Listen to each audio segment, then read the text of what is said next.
Coucou, c'est Pauline. Alors aujourd'hui, je vais aborder le sujet délicat des animaux domestiques et des enfants.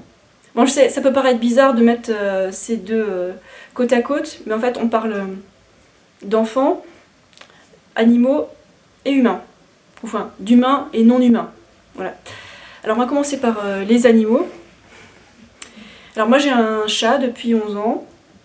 Je l'ai adopté avant de devenir végane. Bon, à l'époque, en fait, c'était mon petit copain qui m'avait offert un chat parce qu'il savait que j'aimais bien les chats. Et du coup, je me dis, ah, tiens, un chat, il est mignon et tout, c'est cool. Et maintenant que je suis végane depuis un petit bout de temps, en fait, comme je l'ai dit dans une vidéo précédente, j'essaie de lui donner des croquettes véganes, lui il en veut pas. Donc je continue à le nourrir de manière classique avec de la pâtée humide ou de la viande ou alors avec des croquettes. J'aimerais bien que ça marche autrement, mais bon, avec lui, ça va pas. Et puis il y a d'autres chats qui acceptent les croquettes véganes, donc c'est cool. Et on attend avec impatience des études scientifiques qui vont nous montrer que l'alimentation végétale, des croquettes véganes pour chats qui sont bien équilibrées avec les bons compléments, qui nous disent que ça marche et quelle formule marche. Ce serait intéressant pour écologiquement et éthiquement, quoi. Ce serait vachement bien. Et donc patience. Bon, pour les chiens c'est vachement plus simple vu qu'ils sont omnivores. Et pour les lapins par exemple qui sont totalement herbivores, là c'est super facile quoi. Voilà, pour les alimenter c'est beaucoup plus éthique. Après, là je voulais pas trop vous parler d'alimentation mais plutôt de qu'est-ce que ça implique d'avoir un animal domestique. Bon, alors il y a des gens qui adoptent des animaux domestiques ou qui les achètent carrément pour avoir un animal qu'ils veulent chez eux. Sans forcément trop d'arrière-pensée. Puis il y en a d'autres qui adoptent des animaux pour aider, pour faire de leur mieux, pour les recueillir, pour vraiment s'occuper d'eux et pas juste avoir un joli machin chez soi, un joli bibelot. Voilà. Et en fait, il y a un truc qui me gêne quand je montre mon chat sur les réseaux sociaux, c'est que quelque part, quand je montre mon carnivore domestique, quelque part, je promeus le fait d'avoir un animal domestique, le fait qu'il y ait des élevages d'animaux domestiques qui existent, et ça promeut tout ce qui est autour de l'industrie des animaux domestiques. Même si ce chat, je l'ai adopté, même si je fais de mon mieux et tout, quelque part, ça va toujours inciter des gens à dire « Ah tiens, c'est mignon un chat, j'en veux un, je veux un objet ». Et c'est pas des objets, et en fait les chats, idéalement, ils devraient rester des chats sauvages et être autonomes, et là en faisant des grands bébés chez nous, je sais pas si on va dans la bonne direction. En fait, ce que je veux dire, nous ce qu'on veut les véganes, c'est que ces élevages d'animaux cessent, et en attendant, on s'occupe des animaux qui sortent de ce système et qui sont totalement dépendants de nous, quoi. Donc c'est délicat, pour faire de notre mieux, on les adopte, on les achète jamais. Parce que quand on finance les élevages, ça fait perdurer les élevages, quoi. Ça, nous, on n'en veut pas. Donc on adopte, mais il y a tellement de choses à discuter là-dessus, quoi. C'est très très délicat, quoi. Donc je vous l'ai dit, j'ai un chat chez moi, je vous juge pas si vous en avez un. Si vous comptez en acheter un, s'il vous plaît, n'en achetez pas un, adoptez plutôt, toujours adoptez.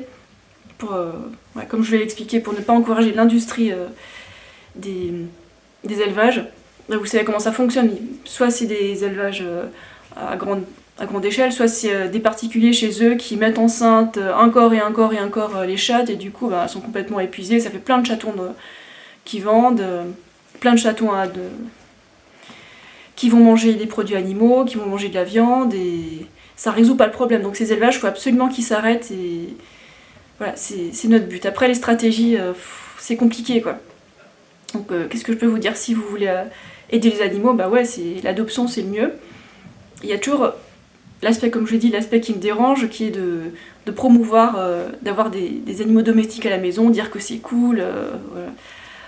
Alors qu'idéalement on aimerait bien qu'ils retrouvent leur autonomie, que l'humain arrête de saccager les milieux naturels, pour que les animaux puissent vivre leur vie tranquillement, sans se faire embêter par les humains, sans que leur milieu naturel devienne de plus en plus petit et de plus en plus saccagé. Je crois que j'ai à peu près parlé de tout ce que je vais dire sur les animaux domestiques. Qu'est-ce que je vais faire une fois que Absinthe, mon chat, ne sera plus là? Je pense que je n'adopterai plus de chat. ni de chien non plus parce que j'aime pas trop les chiens à la maison. J'aime bien leur faire des câlins quand ils sont pas chez moi, mais c'est vrai que je préfère les chats en général, les chats aux chiens, bref, on s'en fout. À la limite, je pense que si je m'installais quelque part de manière bien fixe, je pourrais prendre un animal qui se nourrit de manière végétale, par exemple un lapin ou recueillir un cheval sans lui monter dessus bien sûr, et lui laisser plein de place pour qu'il puisse vivre sa vie, idéalement. Donc ça impliquerait d'être bien installé quelque part et d'avoir de la place, un grand jardin. Ça c'est pas évident quoi. Donc ouais, quand on adopte un animal, qu'on se pose bien la question, pourquoi est-ce qu'on l'adopte? Est-ce qu'on veut juste son bien ou est-ce qu'on veut juste exploiter sa beauté, sa mignonitude, ou est-ce qu'on veut carrément exploiter ses sécrétions comme les poules de jardin quoi. Quand on adopte une poule, si on est vegan, c'est pour le bien de la poule, c'est pour qu'elle puisse enfin avoir la paix et qu'on arrête de la considérer comme une marchandise. Et pour les chevaux, bah pareil, hein, en tant que vegan, si on adopte un cheval, c'est pour qu'il puisse enfin être tranquille et vivre sa vie de cheval, quoi. Après, on peut encore le promener à la longe, mais pas lui monter dessus, quoi. Bon. Bref, je vais arriver tout doucement au sujet des enfants. Bon, moi, j'ai pas d'enfants, comme vous le savez. Hein. Là, j'ai 32 ans et je compte pas en avoir. Quoi. Bah, déjà, il y a déjà assez d'enfants sur Terre, et si on continue à se reproduire comme le faisaient nos ancêtres, ben, on va se retrouver avec une quantité d'humains incontrôlable et on va encore plus détruire l'environnement. Donc voilà, donc c'est pour moi un critère environnemental d'arrêter de faire des enfants.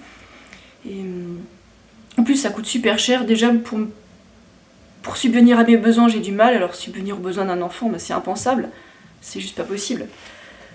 Voilà, il y a ça. Et comme... ah oui, il y a des gens qui disent que pour aider le monde à devenir vegan, il faudrait faire des enfants véganes. Bah, en fait, ça prendrait super longtemps, ça prendrait... Bon, pour qu'un enfant soit adulte, ça prend, on va dire, 15-18 ans. Ça prend beaucoup de temps, beaucoup d'énergie, beaucoup d'argent. Et je suis pas sûre que ce soit le moyen le plus efficace parce que ça garantit absolument pas que l'enfant va vouloir être vegan. On n'en sait rien. Hein. Et je pense que pour aider le monde à devenir vegan, ben, ce qu'on a de mieux à faire, c'est d'être l'exemple, de communiquer à fond sur les réseaux sociaux parce que c'est là que les gens sont. Hein. Et on peut faire devenir quelqu'un vegan en un jour, 6 mois, 2 ans, en l'informant. C'est beaucoup plus rapide que d'avoir un enfant. Quoi. Voilà. Ça, c'est mon avis.